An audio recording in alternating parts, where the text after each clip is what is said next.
عليكم ورحمة الله وبركاته. الحمد لله رب العالمين والعاقبة للمتقين ولا عدوان إلا على الظالمين. أشهد أن لا إله إلا الله وأشهد أن محمدا عبده ورسوله لا نبي بعده. قال الله سبحانه وتعالى في محكم تنزيله بعد العياذ بالله من الشيطان الرجيم: يا أيها الذين آمنوا اتقوا الله حق تقاته ولا تموتن إلا وأنتم مسلمون. وقال سبحانه وتعالى: يا أيها الناس اتقوا ربكم الذي خلقكم من نفس واحدة وخلق منها زوجها وبث منهما رجالا كثيرا ونساء واتقوا الله الذي تساءلون به والأرحام إن الله كان عليكم رقيبا. وقال: يا أيها الذين آمنوا اتقوا الله وقولوا قولا سديدا يصلح لكم أعمالكم ويغفر لكم ذنوبكم ومن يطع الله ورسوله فقد فاز فوزا عظيما. اللهم ارحمنا بالقرآن. وصدق الله العظيم. عباد الله، اسمعوا قول النبي صلى الله عليه وسلم: فإن أصدق الحديث كتاب الله وخير الهدي هدي محمد صلى الله عليه وسلم وشر الأمور محدثاتها وكل محدثة بدعة وكل بدعة ضلالة وكل ضلالة في النار. أما بعد، ma'asyiral muslimin, pujian dan syukur kita senantiasa kita tujukan ke hadirat Maulana Subhanahu wa ta'ala. Salawat dan salam untuk Rasulullah Muhammad sallallahu alaihi wasallam. Kajian tentang Al-Mahdi adalah sebuah kajian futuristik yang sifatnya ghaibiyah. Demikian juga tentang Dajjal, la'natullah alaihi. Perlu kami sampaikan, seluruh kajian yang sifatnya ghaibiyat tidak dapat dipegang kecuali berlandaskan kepada dalil-dalil yang qat'iyyut thubut. Nomor satunya jelas mutawatirul wurud, yakni Al-Quran, ayat-ayat Allah Subhanahu wa ta'ala. Dan tingkat berikutnya adalah hadis Nabi Muhammad sallallahu alaihi wasallam. Tingkatan hadis ahadnya di sahih posisinya, dan diutamakan hadis-hadis yang mutawatirnya.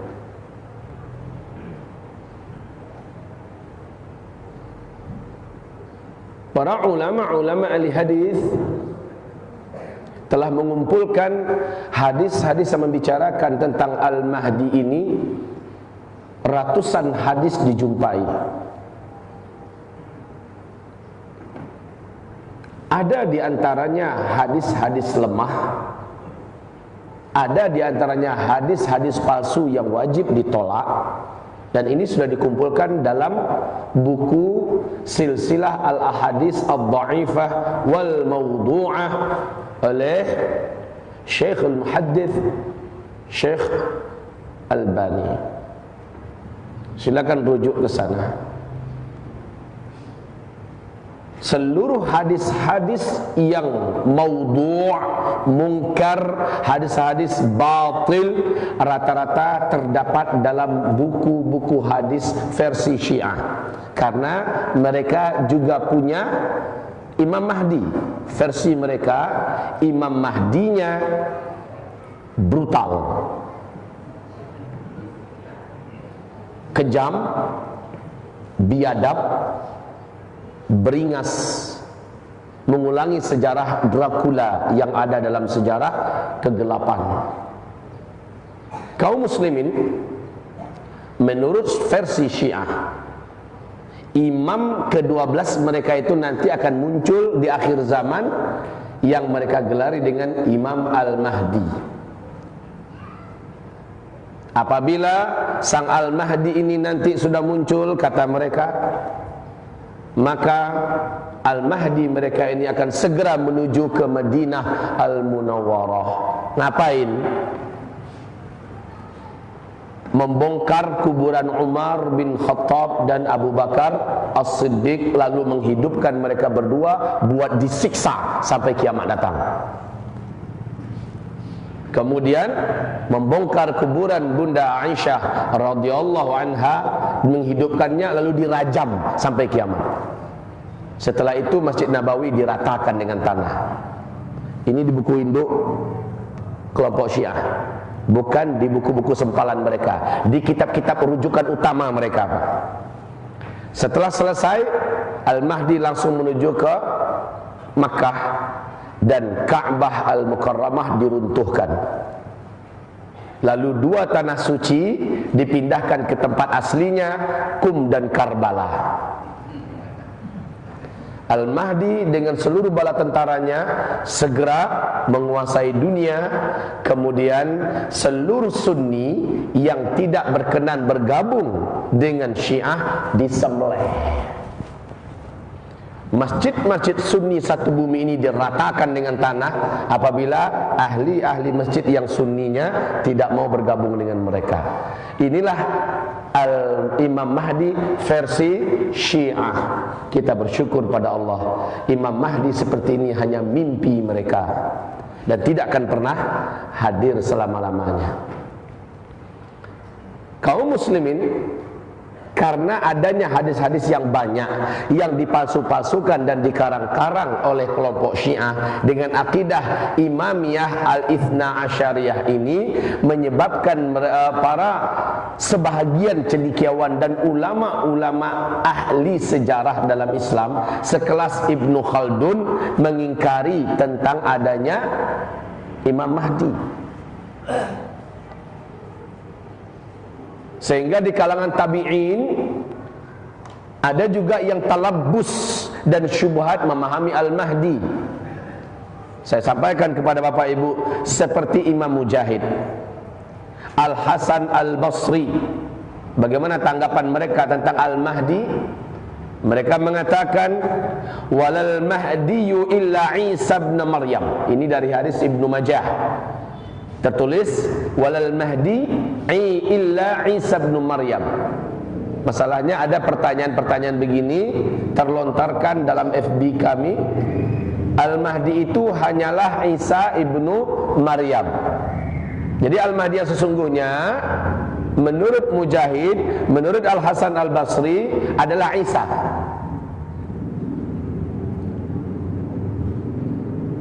Hadis ini ibarat Allah yang kami muliakan juga dikeluarkan oleh Al-Hakim dalam kitab Al-Mustadraknya. Dan beliau berkomentar terhadap pernyataan kedua ulama, Syekh Al-Mujahid dan Hasan Al-Basri ini. Nama dzakartu hadzal hadis ta'ajjuban la muhtajjan bihi. Saya masukkan hadis ini ke dalam kitab saya sebagai bentuk kaget, bukan takjub dan menerima hadis ini. Kaget. Perlu dibahasakan ini. Jangan sampai kita berlandaskan bahwa tuh lihat Imam Mujahid saja, Hasan Al-Basri saja mengatakan Al-Mahdi itu adalah Isa ibnu Maryam. La, saya maksudkan, saya tuliskan ini dalam kitab saya, kata Al-Hakim dalam Mustadraknya, bukan berdalilkan bahwa itu adalah dapat diterima, la muhtajjan bih. Hanya saja saya kaget dan heran. Dan perlu diingat kembali, Imam Al-Baihaqi mendhaifkan athar ini. Jadi sandaran dalil ini disandarkan kepada Hasan Al-Basri ternyata dhaif, lemah. Agar jelas dari awal, apabila dia mengatakan enggak ada tuh Al-Mahdi. Saya pernah, Pak, ketika saya menyampaikan tentang Al-Mahdi, seorang dosen pasca sarjana di Kota Padang, Sumatera Barat, ikut mendengarkan kajian saya dan dia duduk bersandar. Waktu itu saya masih ingat tahun 2005, jika saya tidak lupa, 2005 dia duduk sambil menatap kepada saya. Kemudian ketika saya buka ruang tanya jawab, dia angkat tangan. Ustaz, sudah tidak usah bicara masalah Al-Mahdi. Habis kita bicara tentang masalah Al-Mahdi, bukan bertanya, Pak, langsung dia mengatakan, sudah, nggak usah bicara tentang Al-Mahdi, fiktif, dalilnya tidak benar, dan hanya yang bicarakan Al-Mahdi itu hanyalah kelompok Syiah. Sebenarnya sang dosen pasca sarjana ini bagus, berarti dia ikut menentang dan menolak Syiah. Hanya saja penentangannya terhadap Al-Mahdi menjadi sebuah masalah yang lain. Selepas ceramah, saya duduk tepat di sebelahnya. Ustaz, saya bilang, Ustaz, udah pernah baca kitab ini? Udah pernah baca kitab itu? Udah baca kitab ini, Ustaz? Apa belum? Belum, katanya. Ustaz, tolong baca dulu deh. Bukan orang Syiah yang menulis kitab itu, Ustaz. Ustaz kenal dengan syekh ini, dengan ahli hadis ini, dengan ini kitabnya. Silakan Ustaz baca. Menentang tentang kemunculan Al-Mahdi, sementara dalam kitab Mausu'atul Ijma', ensiklopedi Ijma' yang ditulis dan disusun oleh Syekh Sa'di Abu Jaib, menyebutkan bahwa kemunculan Al-Mahdi di akhir zaman adalah perkara akidah yang daruriyatus thubutid dilalah. Ya, ini sudah kuat, bagian daripada akidah, tidak boleh ditolak. Menolak kehadiran Al-Mahdi di akhir zaman membatalkan iman. Ini keputusan dan ijma' oleh kalangan ulama ahlu sunnah wal jamaah. Jadi menolak kemunculan Al-Mahdi berdampak kepada rontoknya iman. Ma'asyiral muslimin, hamba-hamba Allah yang kami muliakan, Ibnu Katsir mengomentari pernyataan, sudahlah hadis tadi itu dinyatakan dhaif ya oleh Al-Hakim dalam kitab Al-Mustadraknya. Mari kita dengarkan komentar Ibnu Katsir. Wa hadzal hadits fi ma yadhharu badi'ur ra'yi mukhalifun lil ahadits al-waridah fi itsbati anna al-mahdiyya ghair Isa bin Maryam. Hadis yang dinisbatkan kepada Hasan Al-Basri rahimahullah, yang dinisbatkan kepada Imam Mujahid rahimahullah, sudahlah statusnya dhaif. Lagi pula asar ini bertentangan dengan seluruh dalil-dalil yang jelas-jelas tingkat kesahihannya disepakati oleh seluruh ulama ahli hadis, dan jumlahnya lebih daripada 26 hadis. Bahkan ada hadis-hadis yang sudah dinyatakan oleh para ulama ahli hadis sampai ke level mutawatir maknawi. Maka tidak mungkin sebuah athar yang statusnya dhaif dibenturkan dengan hadis-hadis sahih yang sampai kepada tingkat mutawatir maknawi. Satu hadis sahih saja berhadapan dengan satu hadis dhaif wajib. Ya, ibaratnya Pak, mobil sedan biasa ngadapin mobil tronton, suruh benturkan, menangan yang mana? Begitu. Jadi apalagi ibarat Allah yang kami muliakan, hadis yang dinisbatkan kepada pernyataan Hasan Al-Basri dan Imam Mujahid sudah jelas-jelas berbenturan dan bertentangan dengan hadis-hadis yang sangat banyak, kuat, sahih-sahih sampai kepada tingkat mutawatir maknawi.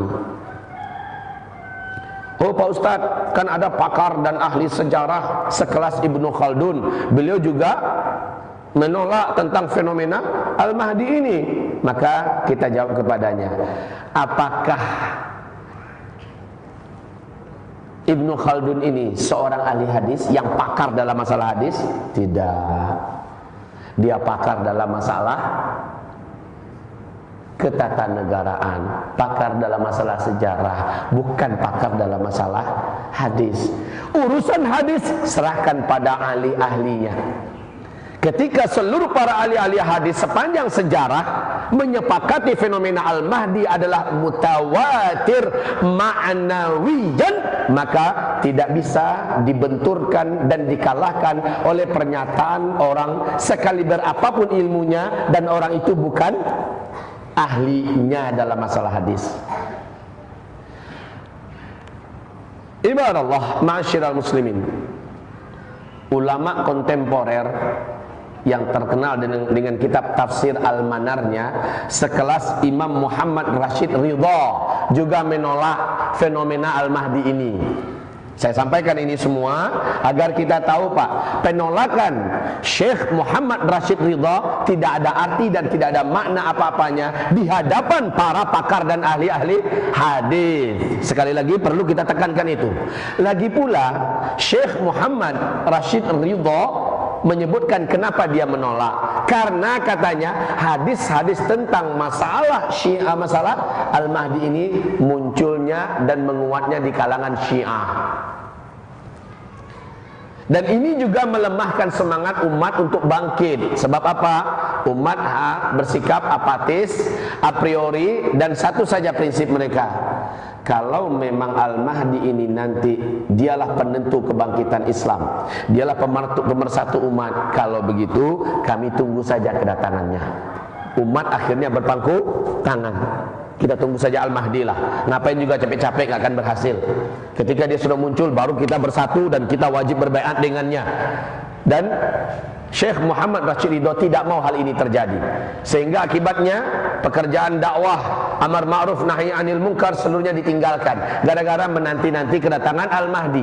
Alasan ini menyebabkan Syekh Muhammad Rashid Ridha mengatakan nggak usah saja dibedah-bedah, dibahas-bahas masalah Al-Mahdi. Sekali lagi, konsep beliau ini dipatahkan oleh para ulama-ulama yang kaliber keilmuan mereka di zaman beliau selevel, bahkan ada yang lebih tinggi. Bahkan untuk para pakar-pakar khusus hadisnya, sudahlah, pernyataan-pernyataan Syekh Muhammad Rashid Ridha ini seluruhnya dilipat bulat-bulat, dilipat bulat-bulat lalu diremes-remes dan dibuang ke tong sampah, Pak. Tanpa menghinakan Syekh Muhammad Rashid Ridha. Di bidang yang ininya beliau tidak dianggap. Sekali lagi, serahkan sesuatu kepada ahlinya. Kita sudah mengetahui kaum muslimin, jangankan untuk orang yang seperti ini, para ulama ahli fikih, oleh ulama-ulama ahli sunnah wal jamaah telah disepakati, para ulama-ulama ahli fikih bila mereka berselisih paham dan berbeda pendapat dengan kalangan ulama ahli hadis, coba siapa yang lebih diprioritaskan? Pendapat siapa yang lebih didengar? Ulama ahli hadis. Ini pernyataan Imam Syafi'i, ini pernyataan Imam Malik, ini pernyataan ulama-ulama ahli mazhab. Bila berbenturan apa yang kami katakan dengan ahli hadis, maka utamakan pernyataan ahli hadis. Apalagi yang bicara hanya seorang pakar ahli sejarah, apalagi yang gelar-gelarnya sekarang Pak Profesor, Doktor, ambuh berambuh, MBA, MSc, MHC, apalah gelar-gelarnya ke belakang, selama mereka bukan pakarnya. Afwan ini, apalagi zaman sekarang orang dapat gelar doktor hanya menyelesaikan satu masalah furu'iyah, lalu tulisannya seperti itu menganggap diangkat dia menjadi doktor. Imam Syafi'i nggak ada gelar-gelar doktor, profesor segala macamnya, tapi ilmunya mumpuni dalam segala fak Islam. Kaum muslimin, hamba-hamba Allah yang kami muliakan. Nah, sekarang kita fokus kepada Al-Mahdi versi Ahlus Sunnah wal Jamaah. 3 manusia akhir zaman yang akan bertemu dan bertembung di antara mereka. 1 adalah Al-Mahdi, 2 adalah makhluk terlaknat, manusia paling terkutuk semenjak bumi ini Allah ciptakan, yakni Al-Masih Al-Masih Dajjal laknatullah alaih.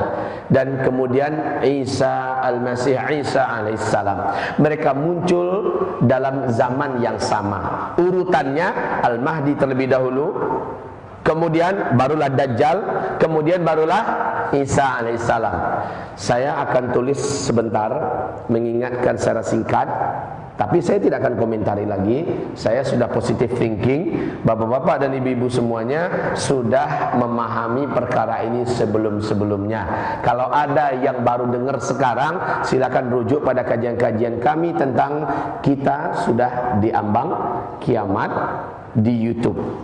Silakan dapatkan kembali kajian-kajian kami. Tulis saja nanti Zulkifli Muhammad Ali di YouTube, muncul kajian-kajian akhir zaman saya di sana. Dengarkan bagi yang belum pernah dengarkan. Sekarang kita sebutkan kembali di fase manakah Al-Mahdi akan muncul.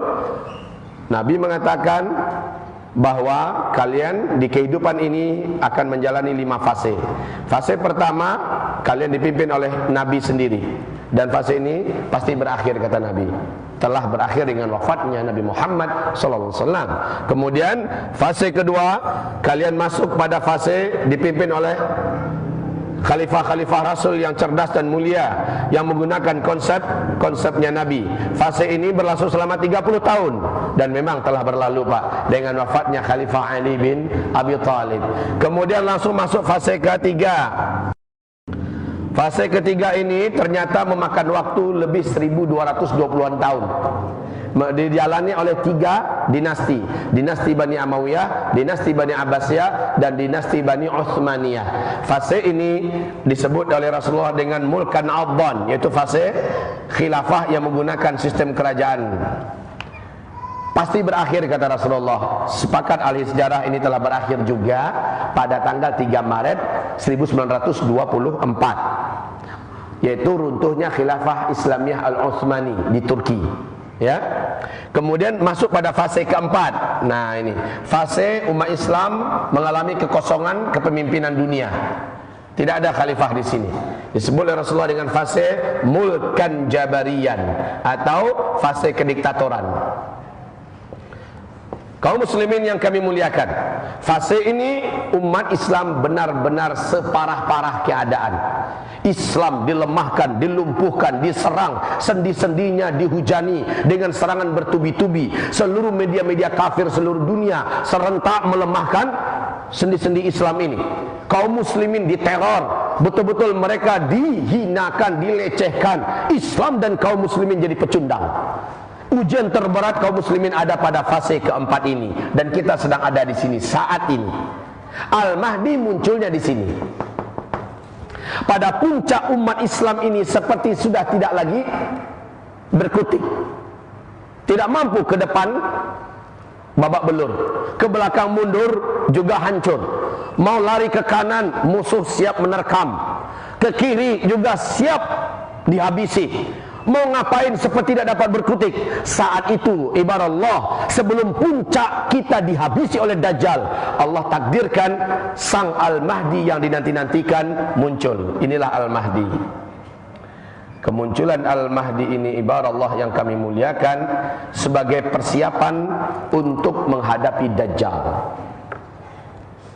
Tapi sayang, karena hebatnya teror pemahaman yang disuntikkan kepada umat Islam melalui kaum munafikin dengan bahasa-bahasa cendekiawan muslimnya, ya, kaum liberal, kaum pluralis, kaum sepilis dan sebagainya, menjadikan penyambutan orang tentang Al-Mahdi minim.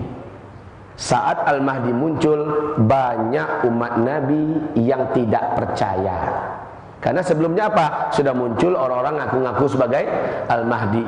Sayalah Al-Mahdi, ayo baiat saya. Al-Mahdi yang terbaru itu kan ada di Medan. Al-Mahdi terbaru ngaku sebagai Al-Mahdi, minta dibaiat. Yang mau berbaiat kirim dulu ke nomor rekeningnya, jumlah uangnya sekian. Al-Mahdi tuyul itu.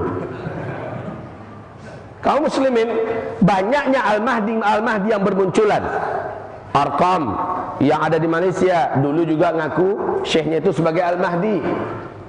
Ahmadiyah Al-Qadiani juga mengaku sebagai Al-Mahdi dan sebagainya, menjadikan Al-Mahdi yang sesungguhnya ketika betul-betul muncul ditolak orang. Bisa masuk akal nggak itu? Iya.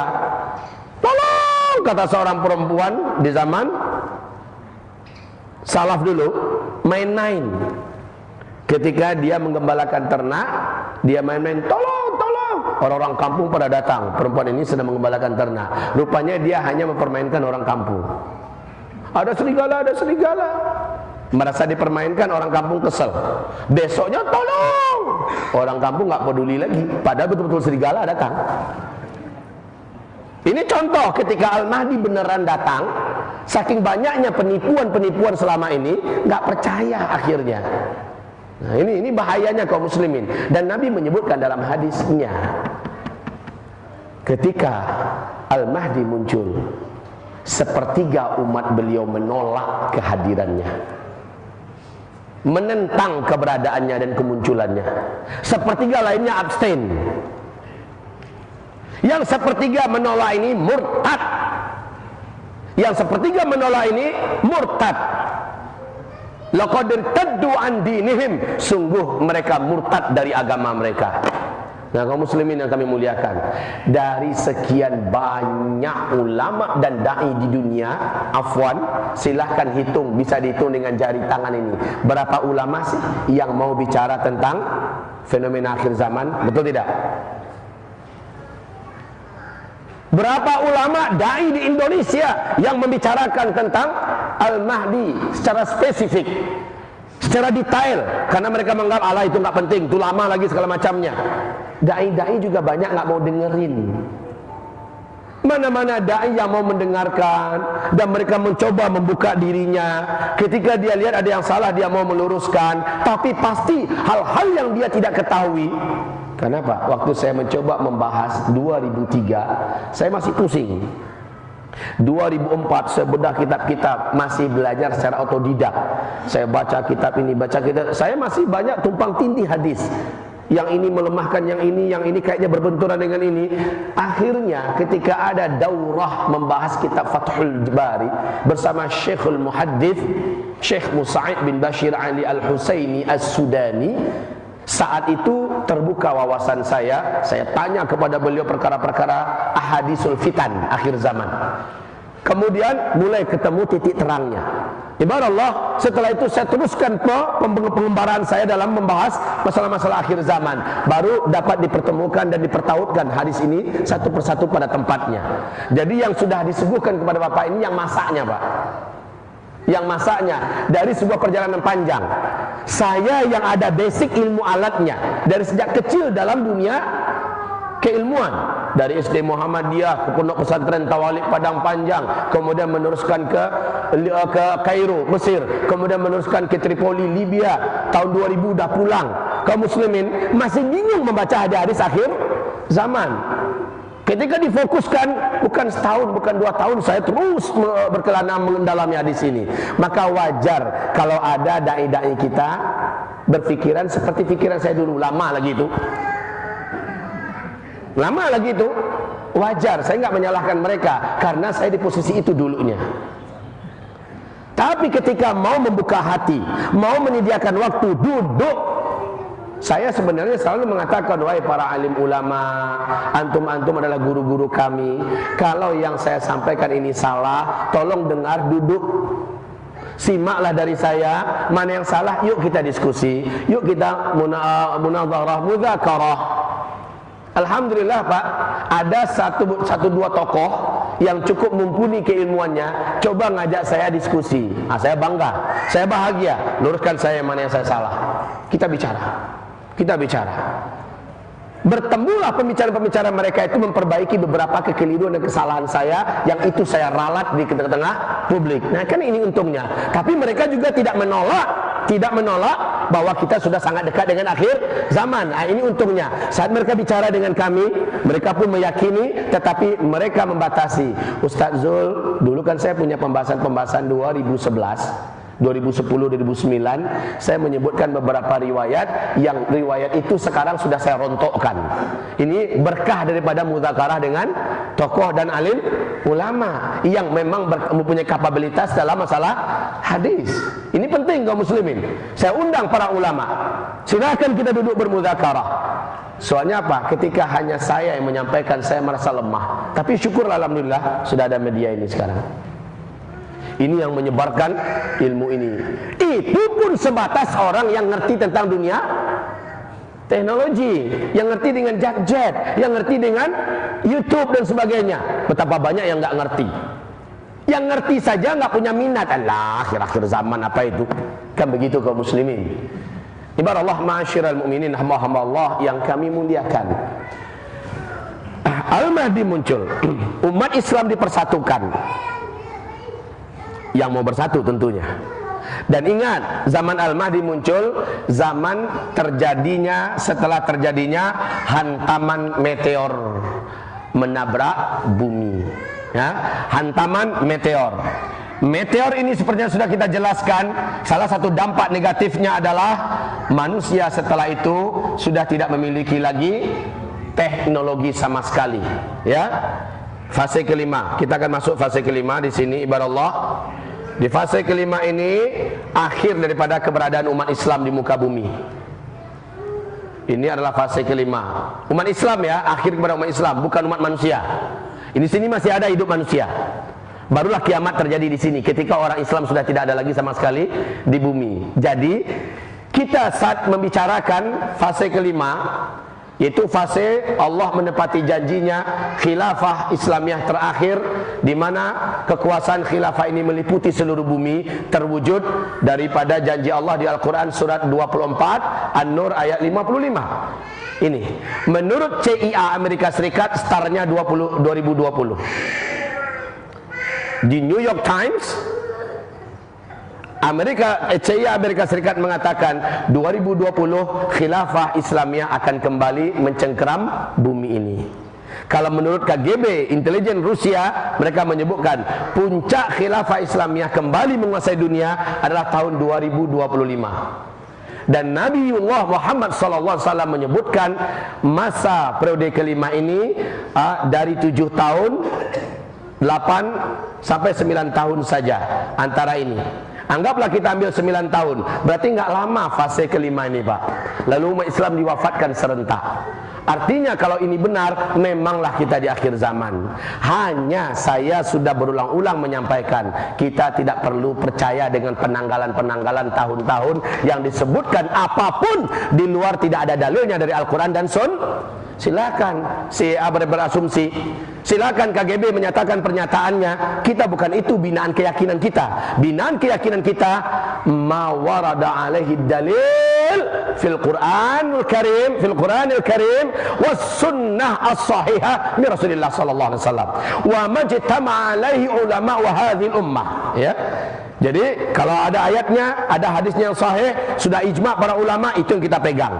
Dan dalam masalah penanggalan, dalam masalah penepatan bulan, tahun, kalau tidak ada dalilnya, wajib kita tidak mempercayainya. Sekedar tahu silahkan. Kayak ini nih, sekedar tahu kita, ya silahkan. Mereka ngomong, silakan. Seperti pernyataan mereka pada tanggal 12 Februari, pernyataan NASA Amerika Serikat di New York Times, 12 Februari 2013.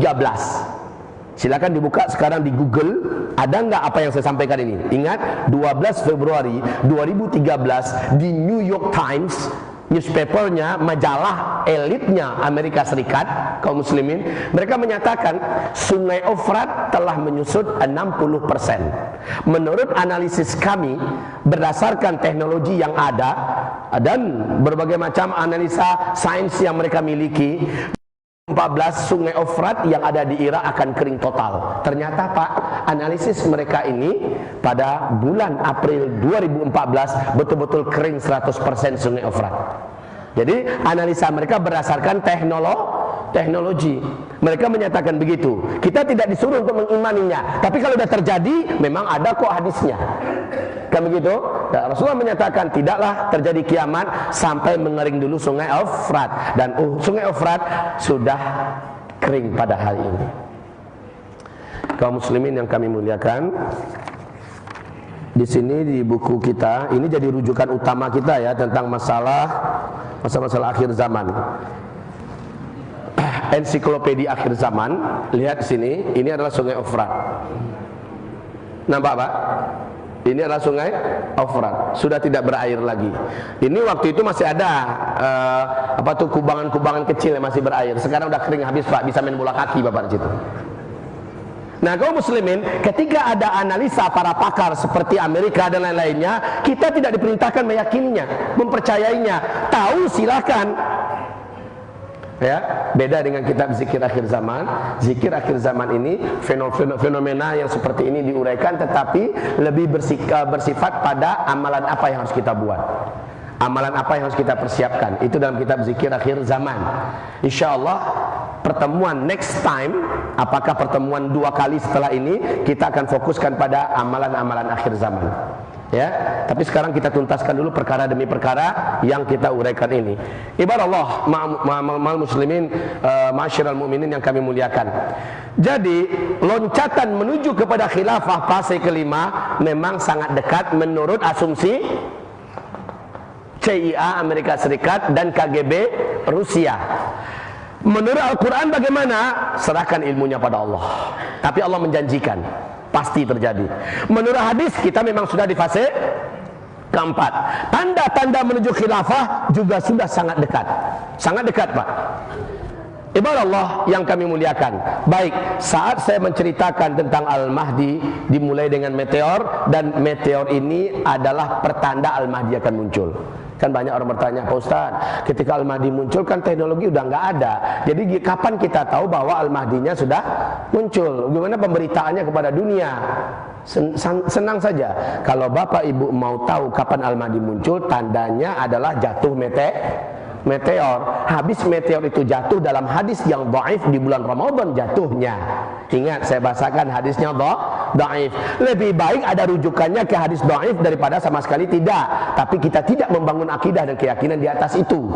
Para ulama ahli hadis mengatakan mengutamakan hadis dhaif lebih baik daripada mengutamakan perkataan ulama. Hadis dhaif bagaimanapun dhaifnya tetap hadis dari Rasul sallallahu alaihi wasallam. Tapi kita tidak membina keyakinan di atas itu, cukup sekedar tahu. Faham kaum muslimin? Nah, bulan Ramadan terjadi benturan bumi yang keras dari meteor. Lalu dampaknya 40 hari 40 malam bumi ini gelap. Inilah dia tanda besar kiamat yang pertama, dukhan. Ya, tanda besar kiamat yang pertama adalah dukhan. Seperti pernyataan Ibnu Abbas radhiyallahu anhu, ya, kalau meteor sudah jatuh, maka besoknya akan terjadi dukhan. Kaum muslimin yang kami muliakan, saya persilahkan Bapak lihat di YouTube dampak daripada meteor jatuh menurut pakar-pakar astronomi dunia, di mana akan terjadi ledakan teramat sangat dahsyat. Partikel-partikel bumi yang dihantam oleh meteor ini akan membumbung ke udara, hitam pekat dan sangat panas, gelap gulita bumi ini. Nabi mengatakan 40 hari 40 malam. Nah, ini pertanda Al-Mahdi dah mau muncul itu sudah. Kaum muslimin, panasnya luar biasa. Bumi ini terbungkusi. Orang tak tahu lagi membedakan mana yang siang, mana yang malam. Para sahabat bertanya, bagaimana cara kami menandakan waktu sholat? Nabi mengatakan, kamu kira-kira saja. Kamu kira-kira saja. Nggak jelas lagi kapan subuh, kapan zuhur, kapan asar, maghrib, isya, nggak jelas. Kamu kira-kirakan saja. Saat matahari sudah kembali menyingsing dan dunia sudah kembali nampak, saat itu manusia sudah banyak yang tewas di mana-mana Pak. Bangkai busuk di mana-mana. Akibat dari jatuhnya asteroid ini, hantaman ini. Ya Allah, ya Rabbi, ya Karim. Kaum muslimin, kapankah ini terjadi? Syak dalam hati hamba Allah ini. Meyakini syaknya pada masalah waktunya, tapi yakin sangat dekat. melihat tanda-tandanya. Sudah, saya nggak perlu ulangi kembali. Silakan rujuk pada kajian-kajian kami yang ada di YouTube. Sangat dekat sekali jatuhnya meteor ini, sangat dekat sekali. Apalagi menurut analisa daripada NASA Amerika Serikat, kita sekarang ini ada pada putaran tahun penghujung tahun, terakhir tahun 2016, berada di arus sungai meteor di ruang angkasa. Faham Bapak? Ini ruang angkasa, dan ini adalah arus sungai meteor. Ratusan juta jumlahnya saat ini di ruang angkasa, dan bumi kita sedang ada di tengah-tengah. Kan kata NASA Amerika, ada 4 tahun itu. Ini 2013 masuk 2013. Ini berjalan 2014. Terus berjalan 2015. Dan ini terakhir. Kita sekarang sedang ada di sini sekarang 2016. Peluang kita dihantam oleh meteor, isu-isu yang disampaikan oleh para ilmuwan dan pakar astronomi dunia, bagaimanapun NASA mencoba menyembunyikannya, mereka tak mampu menahan fakta. Mereka mengatakan kemungkinan 2016 ini ada hantaman besar yang akan menabrak bumi kita oleh salah satu ini. Yang kita ketahui, urut-urutan yang terjadi menjelang ini memenuhi syarat, Pak. Walaupun kita tidak boleh yakin dengan pernyataan para pakar astronomi, ya, para pakar-pakar ahli-ahli ruang angkasa, akan tetapi ibarat Allah, urut-urutan ini menyatakan dekatnya kita kepada jatuhnya meteor, dan kita pas sedang ada di penghujung putaran terakhir keberadaan bumi ini di arus sungai meteor ruang angkasa. Apa? Nabi mengatakan, apabila umat saya sudah berpesta pora dengan musik, menyukai musik, berkembangnya musik, alat-alat musik di mana-mana. Apabila umat saya sudah bermunculan penyanyi-penyanyi wanita. Jadi di kitab itu Zikir Akhir Zaman, lihat hadis halaman 295. Hadisnya di sana disebutkan oleh Rasulullah sallallahu alaihi wasallam, apabila umat saya sudah menyebar khamar, barang-barang memabukkan, bila yang 3 ini sudah lengkap, maka bumi akan mengalami hujan meteor. Yang 3 ini menurut tuan-tuan yang mulia semua sudah terjadi kan sekarang? Sudah terjadi apa belum? Musik menyebar di mana-mana dan umatnya menggandrungi, menyukai. Kemudian wanita-wanita penyanyi sudah bermunculan di mana-mana, betul? Kemudian khamar dan barang-barang memabukkan sudah menyebar dan mudah didapatkan di mana-mana. Ini pertanda bumi akan mengalami hantaman-hantaman hujan meteor. Apabila meteor jadi menghantam bumi, pertanda Al-Mahdi akan muncul beberapa bulan setelah itu. Kemunculannya disebutkan dalam bulan Muharram. Jatuhnya meteor Ramadan, gelap bumi, Zulqa'dah tersingkap kembali terang, Zulhijjahnya jamaah haji yang sudah terlanjur nyampe di sana, mereka dibantai dan disembelih di Mina. Darah kaum muslimin jamaah haji akan menggenang di tempat pelemparan, dibantai oleh sekelompok manusia yang benci dengan Ahlus Sunnah wal Jamaah. Nah, yang punya track record suka menghabisi umat Islam di tanah suci itu siapa? Yes, itu perangai mereka, Pak. Cita-cita mereka, sebagaimana akidah imam-imam mereka yang mereka klaim, dan bahkan ulama keren mereka sekarang mengeluarkan fatwa, ta'dzibus sunni yujibu dukhulil jannah. Menyiksa satu orang sunni, si penyiksa ini wajib masuk surga. Wa ta'dzibuhum ma'adzabhihim yujibu dukhulil jannah biduni hisab. Menyiksa seorang sunni dan langsung menyembelihnya mewajibkan orang yang melakukan itu masuk surga tanpa hisab. Jadi yang merindukan darah orang sunni ini, Pak, dalam akidah yang paling tersesat di muka bumi ini adalah Syiah. Oleh karena itu rindunya mereka Indonesia ini kacau sekacau Yaman, rindunya mereka Indonesia sekacau Suriah untuk nyembelih-nyembelihin kita orang-orang Syiah yang ada di Indonesia. Kalau seandainya bapak-bapak tidak awas, tidak jaga-jaga merapatkan saf dan barisan sesama Ahlus Sunnah wal Jamaah, bapak akan disembelih satu persatu dan mereka bertepuk tangan di atas penyiksaan mereka buat. Hati-hati kaum muslimin. Bukan saatnya lagi NU dibentur-benturkan dengan Muhammadiyah. Bukan saatnya lagi kita-kita yang bermanhaj salaf dibentur-benturkan dengan yang bermanhaj khalaf. Tidak kaum muslimin. Selama Ahlus Sunnah wal Jamaah sudah wajib merapatkan barisan. Jangan sampai leher ini menjadi sasaran mereka. Jangan jadi pecundang kaum muslimin. Selamatkan NKRI ini. Mereka pasti akan menjadikan NKRI seperti Yaman, seperti Suriah, seperti Irak, seperti Pakistan, seperti apa yang mereka buat di Timur Tengah. Semua kekacauan mereka biangnya. Dan jamaah haji, kata Rasulullah, menjelang Al-Mahdi muncul, dibantai sampai darah seluruh jamaah haji menggenang di Jamrah sampai menutupi mata kaki. Bulan Zulhijjahnya, Muharramnya, Al-Mahdi dibaiat di Makkah Al-Mukarramah di depan Ka'bah. Ibarat Allah, ma'asyiral muslimin, hamba-hamba Allah sekalian yang kami muliakan. Sekarang yuk kita pelajari tentang nasab Al-Mahdi. Lihat nanti di kitab pada halaman 697. Kenapa saya sangat merekomendasikan kemana-mana kitab ini?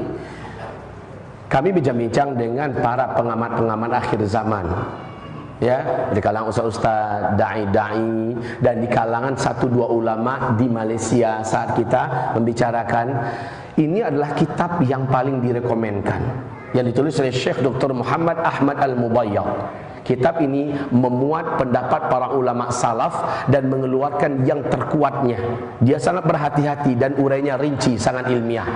Tentang orang-orang yang ingin kepuasan ilmiah akan dapatkan perkaranya di dalam kitab Ensiklopedia Akhir Zaman.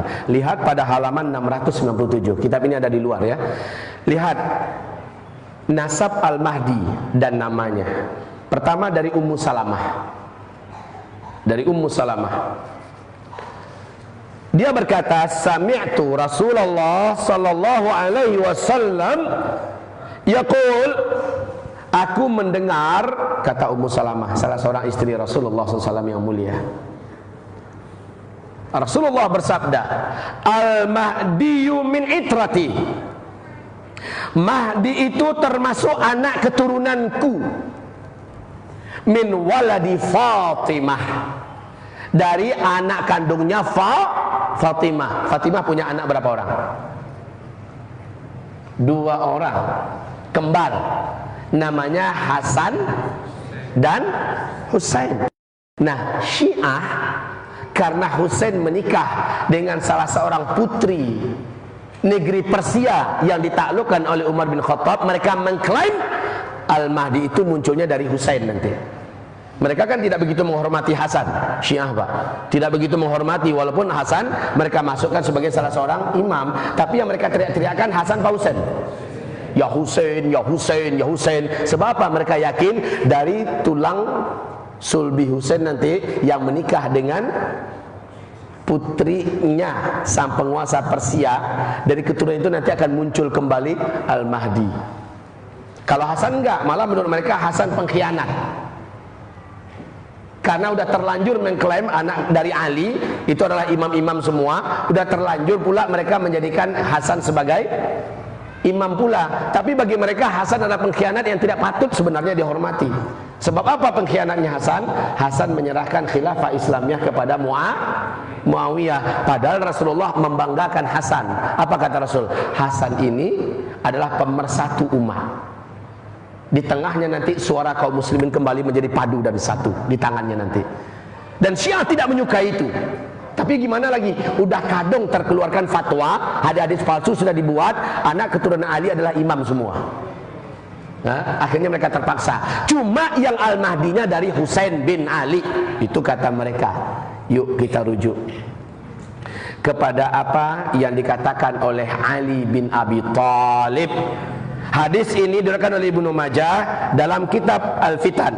Hadis nomor 4085, As-Sunan, Ahmad pada Ahmad Al-Ashratus Mubasyarah Al-Jannah fil Jannah, hadis nomor 547. Ahmad Syakir berkomentar, sanad hadis ini sahih dan disahihkan pula oleh Syekh Albani. Apa kata Ali bin Abi Thalib?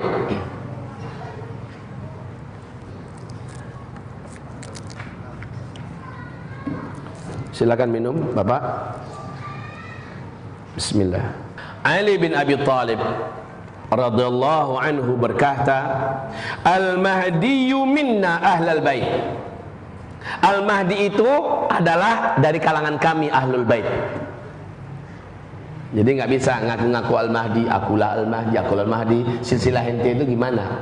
Apakah sampai kepada Ali bin Abi Thalib? Al-Mahdiyu minna ahlal bait yuslihuhu Allahu fi lailah. Allah mengislahnya dalam satu malam. Saya akan jelaskan makna islah nanti ya. Ini ibarat Allah yang kami muliakan. Secara gamblang Al-Mahdi disebutkan dalam dua hadis ini. Berarti Al-Mahdi itu bukan gelar yang digelarkan oleh para ulama-ulama, enggak. Memang bersumberkan dari hadis yang nyata. Saya akan bacakan lagi. Ali bin Abi Thalib, ada Husain, ada Hasan. Ali bin Abi Thalib ada dua anaknya. Dipegangnya pundak Hasan. Annahu nazara ila ibnihil Hasan. Dia melihat dan menatap kepada putranya Hasan. Inna ibni hadza sayyidun. Sambil memegang pundaknya Hasan ini, dia berkata, sesungguhnya anakku ini, yang ini adalah seorang sayyid, seorang penghulu, seorang pemimpin. Kama sammahun Nabi sallallahu alaihi wasallam, sebagaimana Nabi menggelari Hasan ini sebagai sayyid. Makanya Pak, di zaman sekarang kalau Pak temukan orang-orang yang ngaku-ngaku sebagai keturunan Nabi, pasti mereka menggelari laki-lakinya bergelarkan sayyid, sayyid, sayyid, sayyid. Dan yang wanitanya digelari dengan syarifah. Tidak boleh nikah sayyid kecuali dengan syarifah. Syarifah tidak boleh nikah kecuali dengan sayyid. Kalau sempat nikah di luar itu, maka akan jadi orang tercampak, terbuang buruk, hilang silsilahnya dan terbuang nasabnya. Ya, bahkan anak yang lahir persilangan antara sayyid dengan yang bukan syarifah, atau syarifah dengan bukan sayyid, itu lebih hina daripada anak babi. Ini keyakinan dari mana pula ini, Pak? Tapi beginilah yang beredar. Kaum muslimin yang kami muliakan. Lalu dia berkata, Ali bin Abi Thalib meneruskan perkataannya radhiyallahu anhu, wa sayakhruju min sulbihi rajulun yusamma bismi nabiyyikum. Dari tulang sulbi putra saya ini akan keluar nanti seorang pemimpin besar di akhir zaman yang namanya sama dengan nama nabi kalian, Muhammad atau Ahmad. Kemudian yushbihuhu fil khuluqi. Dari keturunannya yang ini nanti di akhir zaman itu mirip akhlaknya dengan akhlak nabi kalian. Mirip akhlaknya dengan akhlak nabi kalian. Wala yushbihuhu fil khalqi. Tapi penampilan face-nya, wajahnya, ya, bentuknya beda dengan bentuk nabi kalian. Ya, karena udah terlalu banyak, terlalu jauh, Pak, tentu sudah tidak lagi mirip ya dengan Nabiullah Muhammad SAW. Akhlaknya mirip, bentuknya sudah tidak mirip. Tsumma dzakara qissatan yamla'ul ardha adlan. Lalu Ali bin Abi Thalib menceritakan kisah yang panjang tentang perjalanan Al-Mahdi. Pada kesimpulannya, di masa dia menjadi khalifah, yamla'ul ardha adlan. Jadi sejak huru-hara di muka bumi ini berhenti, dunia ini menjadi aman. Inilah masa-masa aman kaum muslimin. Sejak saat itu Al-Mahdi akan mengisi bumi ini adlan, akan mengisi bumi ini dengan adlan, keadilan. Sebagaimana bumi sebelumnya dipenuhi oleh kezaliman, kejahatan, perang demi perang, kebrutalan demi kebrutalan. Sebelum beliau menjadi khalifah, beliaulah yang menghadapi ini bersama orang-orang yang beriman kepadanya. Saat semua huru-hara selesai, ya, huru-hara itu adalah yang keempat di sini nih, penutup untuk fase keempat. Ini tanda besar kiamat yang keempat. Apa itu? Ya'juj dan Ma'juj. Ya. Dan ini adalah Isa alaihi salam. Kemudian yang ini baru Dajjal laknatullah alaihi. Lah, makanya saya katakan tadi awal-awal antara Al-Mahdi, Dajjal dan Isa adalah 3 manusia legendaris akhir zaman yang bertemu dalam satu periode, satu zaman. Mereka bertembung nanti. Adapun Ya'juj Ma'juj hanya ketemu dengan Al-Mahdi dan Isa, sementara Dajjal dah mampus duluan dibunuh oleh Isa, barulah Ya'juj Ma'jujnya keluar. Nah, kaum muslimin, hamba-hamba Allah kami muliakan, masa-masa aman. Yamlaul ardha adlan. Ketika Al-Mahdi muncul, bumi ini benar-benar makmur, sejahtera, kaya raya. Tapi sayang, kata Rasul, orang Arab ketika itu jumlahnya udah sedikit. Bumi Timur Tengah sepi. Sepi, Pak. Yang masih banyak tersisa hidup dari kalangan orang-orang di wilayah Timur Tengah itu wanita.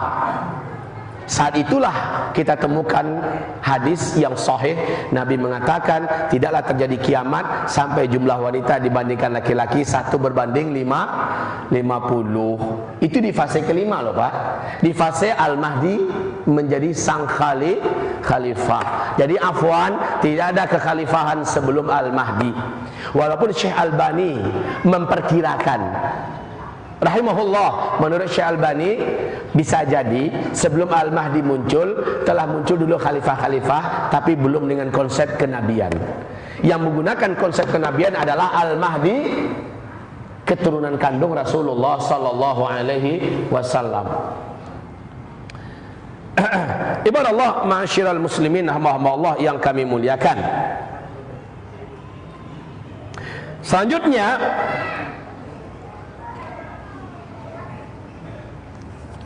Rasulullah sallallahu alaihi wasallam menyebutkan tentang ciri-ciri khas yang nggak bisa dikarang-karang Pak, dibuat-buat. Ustaz, ini kan zaman orang bisa buat operasi plastik. Bisa jadi face yang ada pada Al-Mahdi bisa dibuat orang. Oke. Sekarang kita pelajari face-nya dulu. Face Al-Mahdi ini mirip nggak dengan orang-orang yang mengaku-ngaku sebagai Al-Mahdi? Yang paling saya gelik Pak, yang ngaku Al-Mahdi di Medan itu loh. Harusnya dia berkaca diri dulu. Saya ini level nggak dengan Al-Mahdi? Segi bentuknya aja Pak. Kalau dia memang kaya raya, ngapain bagi-bagikan nomor rekening? Juga minta duit. Sekali bayar duitnya sekian.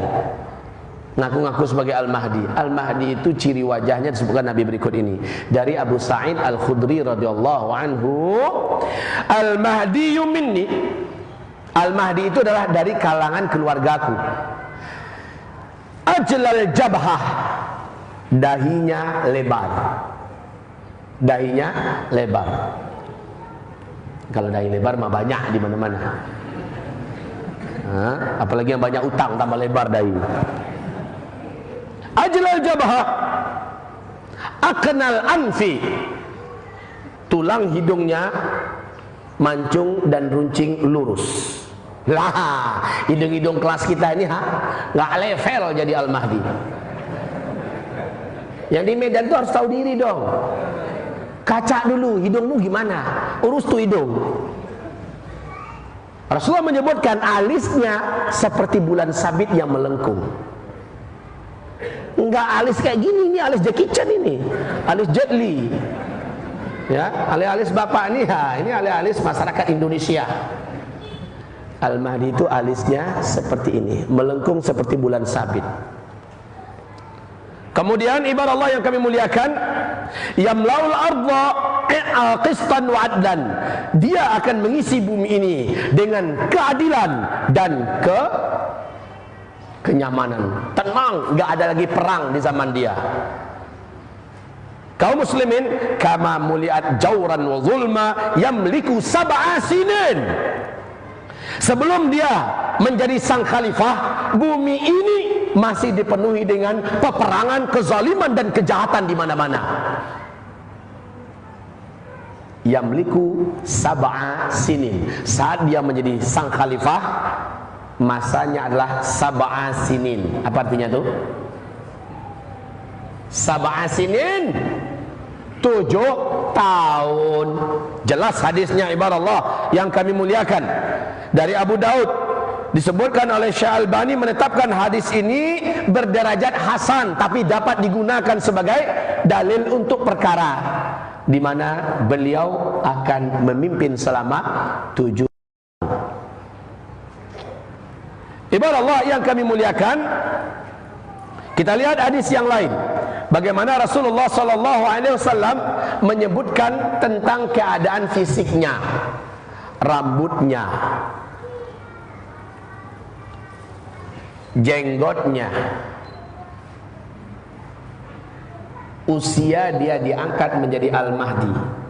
Usia beliau diangkat menjadi Al-Mahdi adalah persis usia saya diangkat oleh Allah menjadi Nabi dan Rasul, kata Rasulullah. Usia berapa, Pak? 40 tahun. Dan kaum muslimin, beliau nggak nyadar kalau dirinya lah yang akan terpilih sebagai Al-Mahdi itu. Beliau nggak nyadar. Jangankan ngaku-ngaku Al-Mahdi, justru ketika beliau dipaksa untuk mau dibaiat, beliau memberontak dan menolak kalau dia dianggap sebagai Al-Mahdi. Masalahnya syarat-syarat di dalam hadis yang menyebutkan tentang kemunculannya lengkap pada dirinya. Dia berusaha untuk mempercayai tapi dia tidak sanggup.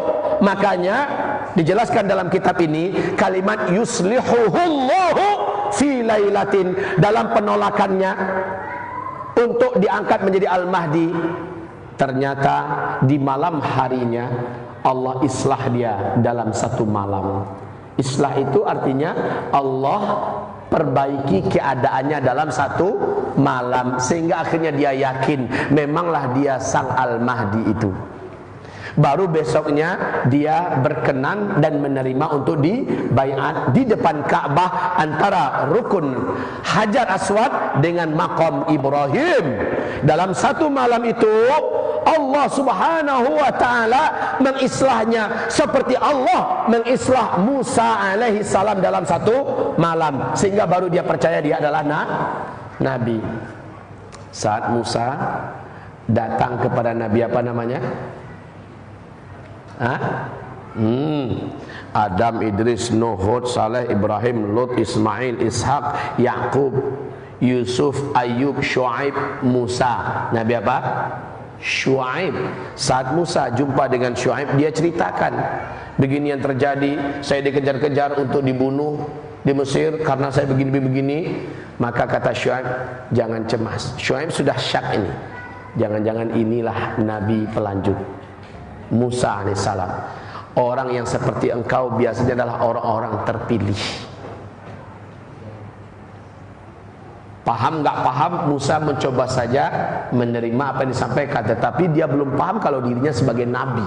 Ketika Allah memanggilnya di Tur Sina, saat itulah Musa dikasih tahu oleh Allah, engkau adalah nabi dan rasulku. Ya Rabb, bagaimana kau pilih hamba sementara hamba orangnya begini. Allah katakan, aku persenjatai engkau dengan mukjizat, hai Musa. Apa yang di tanganmu, hai Musa? Inilah tongkatku, ya Allah. Dengan tongkatku ini aku bersih telekan. Dengan tongkatku ini aku menggembalakan ternakku. Lemparkan, hai Musa. Maka Musa pun melemparkannya. Fa idza hiya hayyatun tas'a. Tiba-tiba tongkat itu menjadi ular asli yang besar meliuk-liuk seperti akan menelan Musa. Ketakutan Musa. Allah berfirman, hai Musa, jangan takut, itu senjatamu, mukjizat dari saya. Ambil kembali, dia akan kembali kepada asalnya. Diambil oleh Musa kembali menjadi tongkat. Di Mesir itu terkenal para ahli-ahli sihir. Dengan itu engkau hadapi mereka, Musa. Hai Musa, telapak tanganmu ini, ya Allah, letakkan di kedua ketiakmu. Setelah diletakkan oleh Musa, keluarkan, hai Musa. Dikeluarkan, bersinar, bercahaya bagaikan lampu LED, ya, terang. Maka Allah Subhanahu wa taala menyatakan, itulah tanda bahwa engkau adalah nabi dan rasulku. Sekarang, hai Musa, apa lagi? Ya Rabb, hamba enggak fasih bicara. Kalau engkau suruh hamba dakwah, hamba enggak fasih bicara. Maka Allah berfirman, hai Musa, maumu apa? Saudaraku Harun, dia orangnya intelek, berakhlak mulia, seorang diplomat ulung, ahli dalam mengubah kata-kata, jago berdebat dan berhujah.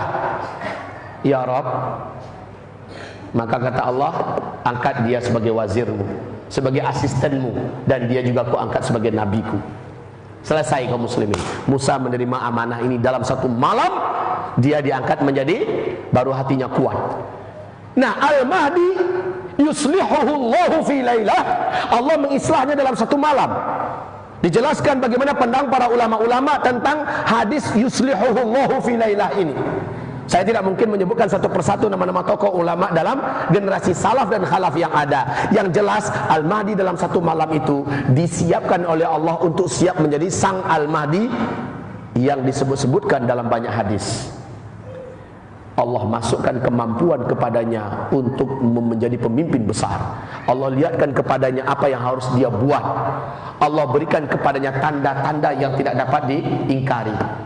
Dan semuanya akhirnya menjadikan Al-Mahdi besoknya siap. Lalu di depan Ka'bah, di ujung, antara ujung Hajar Aswad dengan makam Ibrahim, beliau menerima untuk dibaiat. Disitulah beliau menerima baiat dari 300 orang lelaki yang sudah menanti-nantikan untuk membaiatnya. Ma'asyiral muslimin, hamba-hamba Allah yang kami muliakan, tanda-tanda alam. Nah, sekarang saya katakan tadi, bisa jadi kalau segi wajah kan bisa dipermak. Ini zaman operasi plastik. Alisnya bisa dibuat-buat, betul kan, Pak? Hidung itu mah bisa gampang. Hidung Ustazul yang notabene kayak gini, yang alhamdulillah ya ada syarat hidungnya lah, lumayan. Bisa saja dipermak. Bibir yang kata Rasulullah antara bibir bawah dengan bibir atasnya seimbang, tebalnya sama. Gigi ini bisa juga dipermak sekarang, Pak. Gigi Al-Mahdi itu kata Rasulullah rata. Kemudian tidak ada yang maju ke depan. Ini kan maju ke depan dua nih. Ya. Nggak ada yang mundur ke belakang. Dan jarak antara satu gigi dengan gigi yang lain kata Rasulullah bisa dimasukkan satu helai benang. Nggak rapat begitu. Nggak juga begitu jarang. Ini bisa dipermak semuanya di zaman teknologi ini. Kaum muslimin yang kami muliakan. Tapi ada tanda-tanda alam yang tidak bisa dipermak. Tanda-tanda alamnya, dan ini disebut oleh Rasulullah dalam hadis yang berserakan. Maka ibarat Allah yang kami muliakan, kami sudah sebutkan dengan secara singkat, yaitu kekacauan yang merata terjadi di Timur Tengah, huru-hara yang merata terjadi di Timur Tengah. Kemudian turunnya salju di negeri Arab, salju di Arab. Kemudian terjadinya fitnah pembantaian, peperangan yang sangat mengerikan di negeri Syam, fitnah Syam, Syria, Palestina, ya, Yordan dan Lebanon.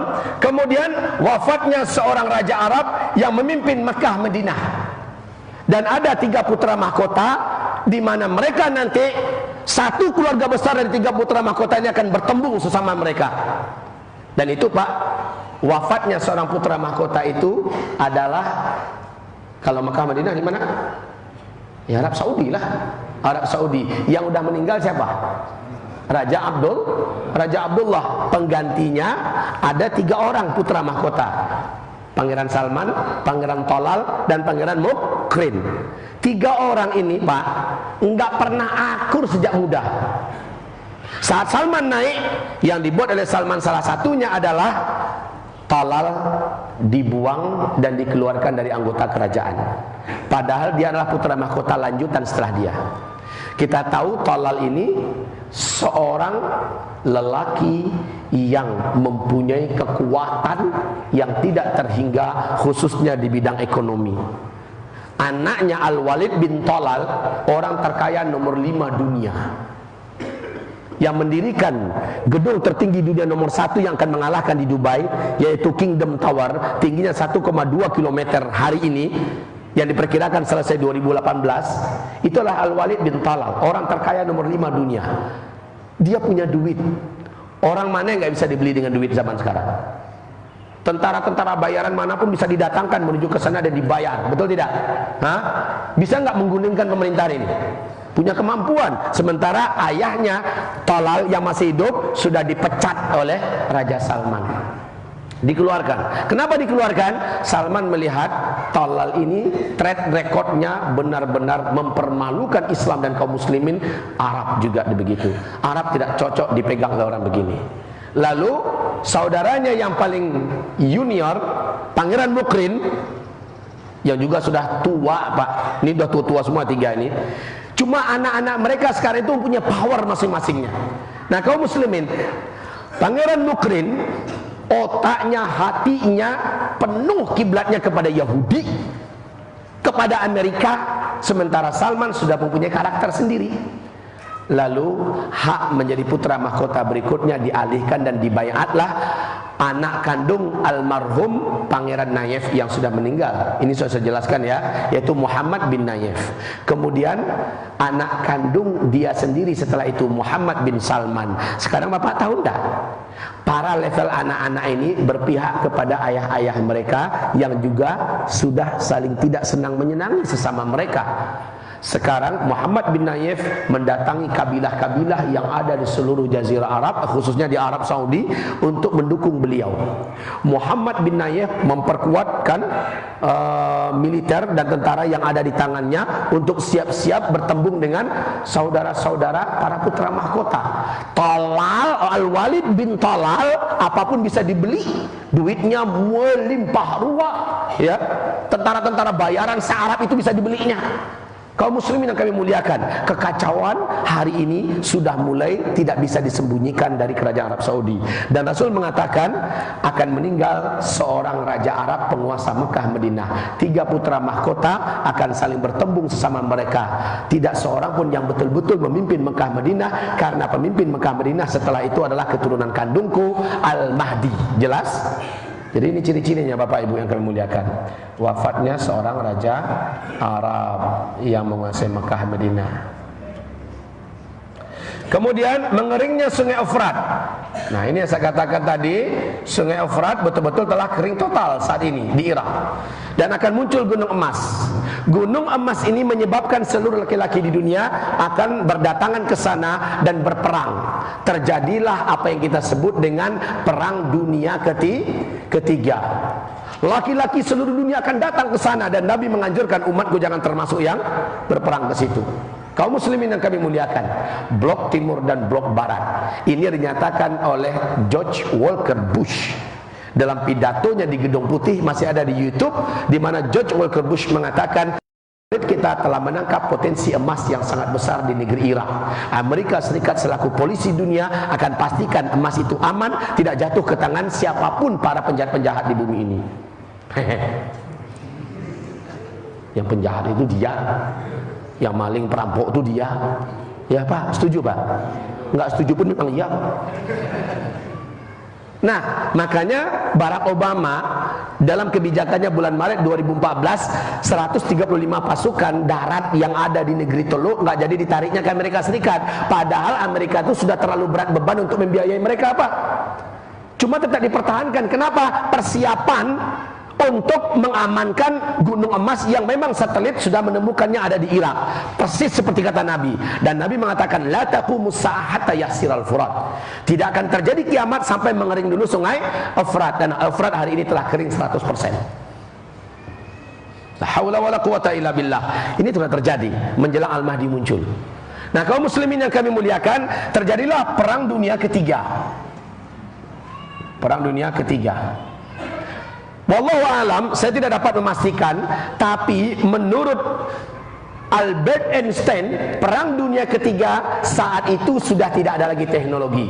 Apakah meteor duluan jatuh baru perang dunia ketiga, atau bagaimana? Serahkan ilmunya pada Allah. Karena saya tidak percaya dengan pernyataan Albert Einstein bahwa dia menyatakan memang benar.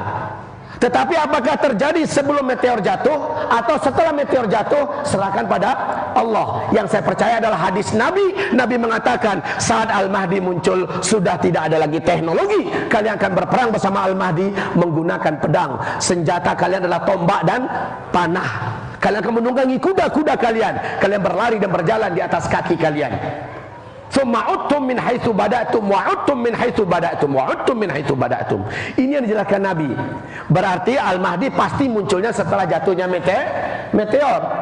Michel Penn dan pakar-pakar astronomi dunia sepakat mengatakan meteor yang ada di ruang angkasa mengandung siderite. Siderite ini ketika menghantam atmosfer bumi kita akan menimbulkan medan magnet yang sangat kuat yang menyebabkan semua besi dan logam-logam yang ada di bumi terinduksi, lumpuhlah semua mesin-mesin yang ada, mesin pesawat, mesin mobil, pabrik-pabrik, industri segala macamnya lumpuh total. Dan siderite ini juga menimbulkan gelombang elektromagnetika yang sangat tinggi yang menyebabkan padamnya semua listrik yang ada di dunia dan signal-signal menjadi hilang.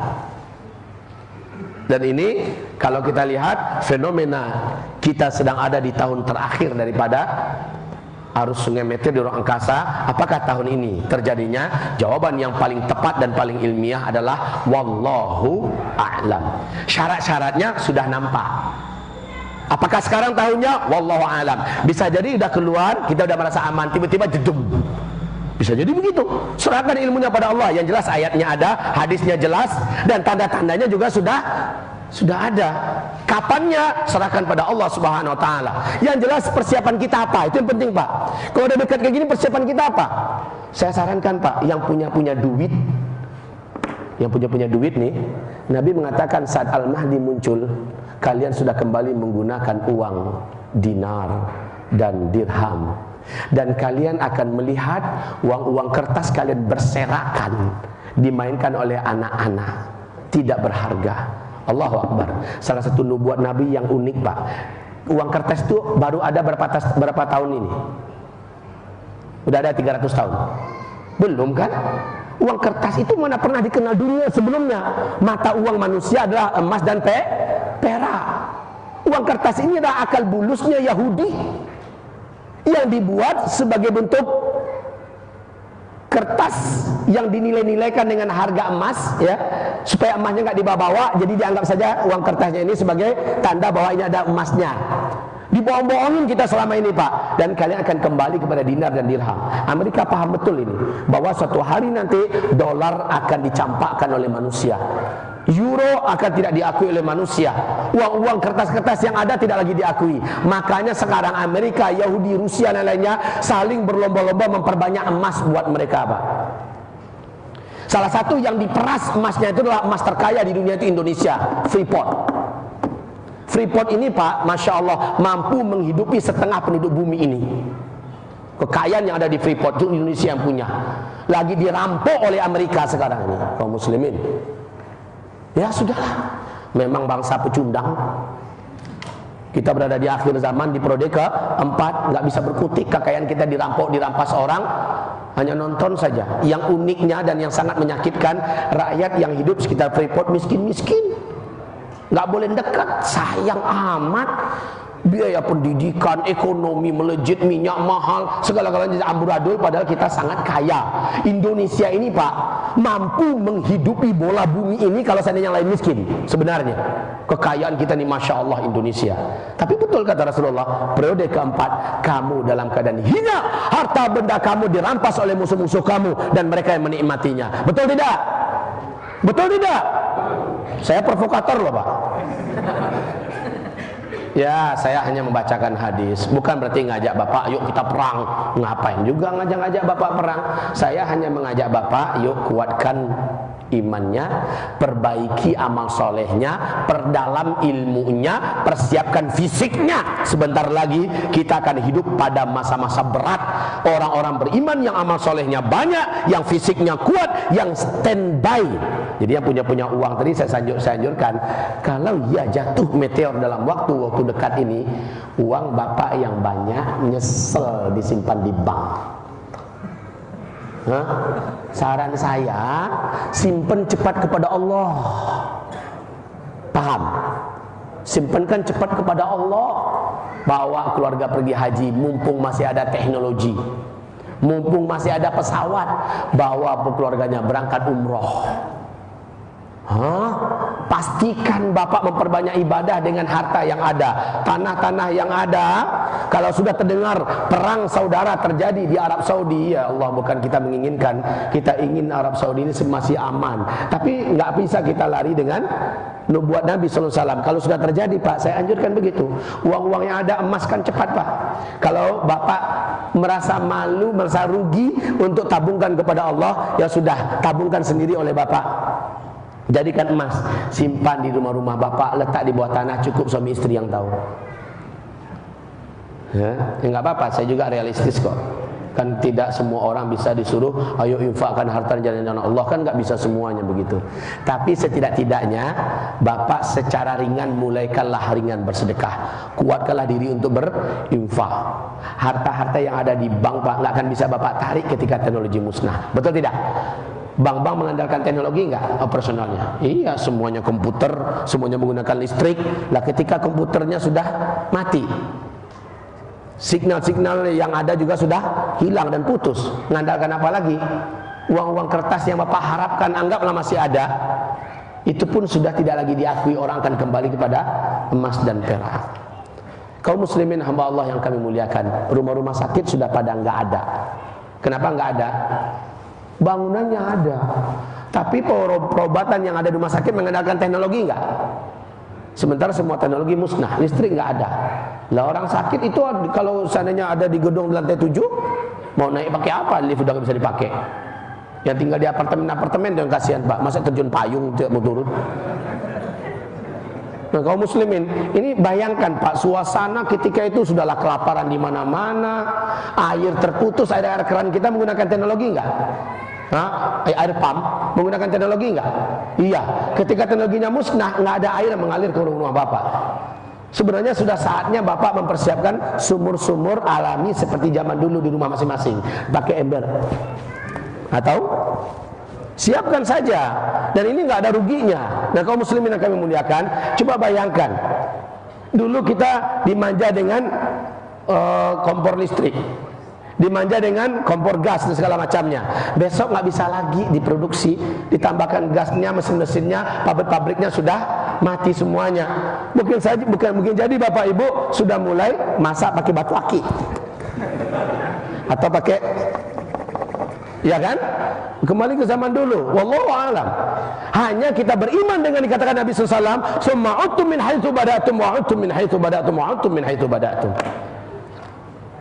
Kaum muslimin hamba-hamba Allah yang kami muliakan. Nah, kita kembali menjelang kemunculan Al-Mahdi ini tanda-tanda alam yang nggak bisa dibuat-buat. Keadaan sosial dan politik nggak bisa dikarang-karang, ya kan? Dan tanda yang paling nyata adalah seorang lelaki yang sedang berada di Madinah Al-Munawwarah lari dengan menggunakan jalur darat, berjalan kaki. Kenapa dia lari? Dikejar oleh 300 pasukan darat yang datang dari Damaskus. Rasulullah dalam hadis sahih menyebutkan mereka adalah pasukan Sufyani yang ingin membunuh lelaki ini. Lelaki tersebut sedang di Madinah. Entahlah apakah dia datang ke Madinah untuk umroh atau apa, ya. Tetapi yang jelas keberadaannya terendus di Madinah, lalu dia dikejar untuk dibunuh. Dia tahu dirinya yang dikejar, dia lari. Kaum muslimin yang kami muliakan, saat dia lari, yang mengejarnya tahu bahwa dia sudah keluar dari Madinah, langsung dikejar, macam Nabi Musa dikejar oleh Fir'aun. Saat Al-Mahdi ini sampai di Al-Baida, dia tahan seluruh kepenatannya, kelelahannya, dia terus melanjutkan perjalanan ke Mekah, minta perlindungan kepada Rabbul Bait. Kaum muslimin yang mengejarnya sampai di Al-Baida. Al-Baida itu di mana? Perbatasan antara Madinah dengan Mekah, dekat dengan Zulhulaifah. Kaum muslimin saat itu yang mengejar sampai di Al-Baida, 300 orang ini. Satu kota itu Allah jadikan terbelah dan tenggelam. Masuk gedung-gedungnya, rumah-rumahnya, penduduk yang ada di situ, termasuk 300 orang ini, 299-nya tenggelam semuanya. Saat penduduk Mekah mendengar adanya penenggelaman bumi di Al-Baida, Jangankan mereka Pak, kita aja udah paham hadisnya sahih dari Nabi bahwa berarti sudah ada laki-laki yang dikejar dan laki-laki itu pasti sudah nyampe di Mekah. Inilah yang kita nanti-nanti, Al-Mahdi. Inilah yang kita tunggu-tunggu, Al-Mahdi. Maka serentak penduduk Mekah yang sudah merindukan kedatangan Al-Mahdi ini, untuk mereka baiat menyebar. Coba cari di rumah-rumah penduduk, siapa yang kedatangan tamu ciri-cirinya begini. Cari menyebar seluruhnya. Padahal laki-laki tersebut mencoba menundukkan wajah. Dia faham bahwa ini adalah tanda-tanda Al-Mahdi, sementara dia nggak siap untuk diangkat sebagai Al-Mahdi. Dia pun tawaf. Dalam tawaf itu ada beberapa orang yang mengawasinya. Semua ciri-cirinya mirip dengan dia. Semua gaya-gaya, bentuk fisiknya, dan juga akhirnya dia ditangkap. Diperhatikan betul, kamu yang baru masuk Mekah kan, kamu dikejar kan, udah tenggelam di sana penduduk yang 300 orang mengejar kamu kan. Akhirnya dia dipaksa mau mengakui bahwa semua kejadian itu adalah dia orangnya. Untuk dibaiat, dia mencoba mangkir dan dia mengatakan, kalian salah orang, bukan saya orangnya. Nah, pada malam harinya barulah yuslihullahu fi lailatin, besoknya dia siap dan menerima amanah untuk diangkat sebagai pemimpin seluruh umat Islam satu bumi ini. Dialah Al-Mahdi itu. Kaum muslimin, hamba-hamba Allah yang kami muliakan. Jadi